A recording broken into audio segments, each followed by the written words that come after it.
Hi guys, it's Heather Morrison coming live at you today to talk about the D filter. So the D filter is do it, dump it, or delegate it.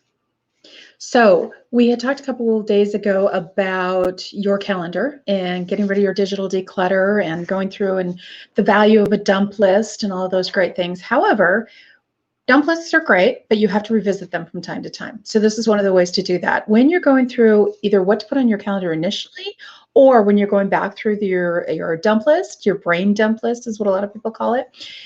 I like to use this D filter. And again, that's do it, dump it, or delegate it. So you're going to do it, which means that you are going to take a few moments to actually do it, right?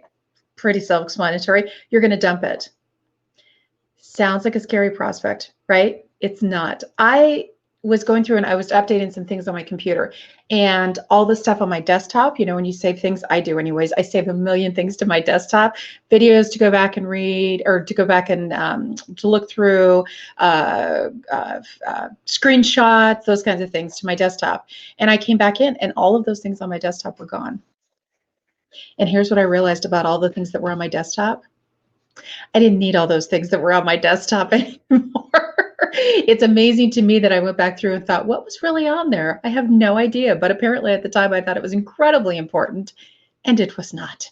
So, how many things that you are holding on to in your calendar, in your day-to-day schedules, in your to-do list, can you actually dump? And it'll have no effect on your life whatsoever. Really take a very honest, candid look at that. Think about like when you're going through your house and you're getting things together for Goodwill, right? And really take a look at, do I want to have to revisit this in 6 months? Is this something that's weighing on me heavily mentally just by being on my to-do list? And if it is, and it's stuff that's no longer serving you or no longer important, or the world won't come crumbling down if you don't do it, dump it. It's okay to go back and dump things off your list. As a matter of fact, Brendan Machard has a to don't list every month. And at the end of every month, he goes back through and he figures out those things that aren't serving him anymore and he no longer does them. I think that's a brilliant idea and it's very freeing. Just talking about it is very freeing to me. The third thing is delegate. I know that especially as an entrepreneur, a lot of people are solopreneurs, which means you're it. That's it. You're the T, right? There's no virtual assistant. There's nothing.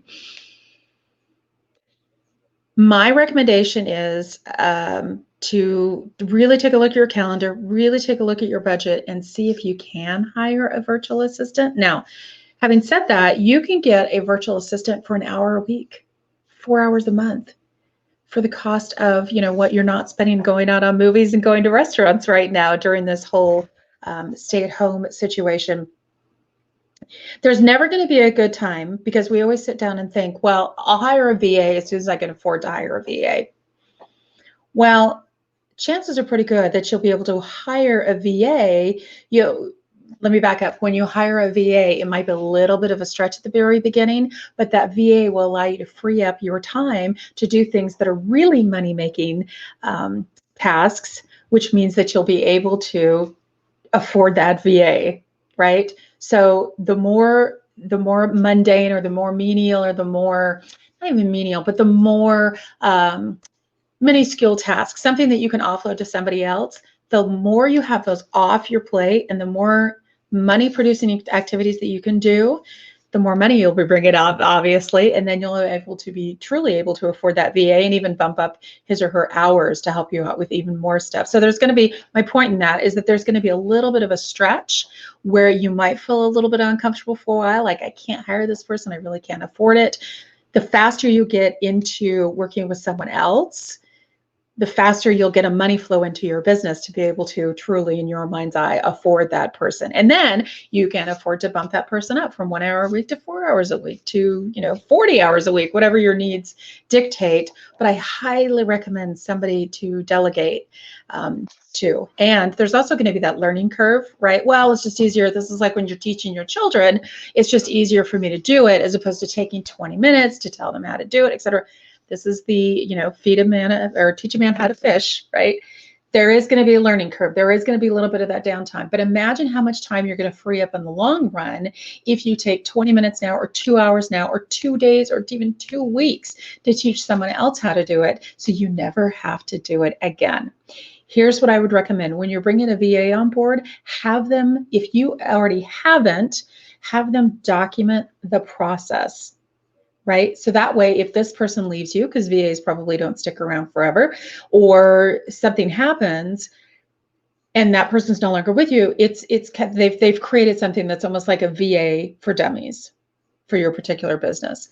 So have them go on something like Loom, Loom, or YouTube, or whatever video that they need to use to capture all of that information, so then they can forward that on to someone else in the future. And keep in mind, with a VA, even though you hire a VA, it doesn't mean that you don't still have creative license over those things, right? If you're creating content, or doing things for your Facebook page, or it's not like you hand it to this person, they shoot it out to the world, and that's a representation of you. No, you hand it off to them. They work on it, they get back to you with it, and you get the final approval on what goes out and what doesn't go out. So there is a lot of control still when you hire a virtual assistant. One of the things I talked about were in regards to your calendar is when you're doing your brain dump and you're going through your calendar and you're figuring out now that you've got this process, if you want to do it, dump it, or delegate it, make sure if you're keeping it on your to-do list that you're actually scheduling times in your calendar to do those things. So often we feel the need to cram our calendars full of things. And if we look at an empty space of 2 hours, we think, well, we've got to put something in there. What about all those things that you said that you're going to do that now you actually have to find out where they are going to fit into your calendar, right? And then also, what about those times when you have emergency situations? So for example, yesterday I had to take 2 dogs to the vet. It wasn't an emergency situation, thank God. But if it had been, would I have had time in my calendar to move things around? So give yourself little bumpers throughout the day and throughout the week, that if you need to move something from Monday, where it was scheduled Monday at 2 o'clock, to Thursday at 3 o'clock, that you have some bumpers during your day, little empty times during your day where you can shift things around. Just because you're always busy doesn't necessarily mean you're always productive. There's a huge difference between the two, right? So busy work would look like, revising something that you've revised 12 times before, just because it's a good excuse not to get into productivity, just because it's a good excuse not to go live on your Facebook page. So you're doing things that you've already done, right? Or revisiting things that no longer need to be revisited, things that you can dump off your plate, but you're so busy and you're working on things. And productivity is something that moves you forward. Busy is something that continues to keep you stuck. I hope that makes sense. So once again, make sure you're running things through your 3D filter, your do, dump, or delegate.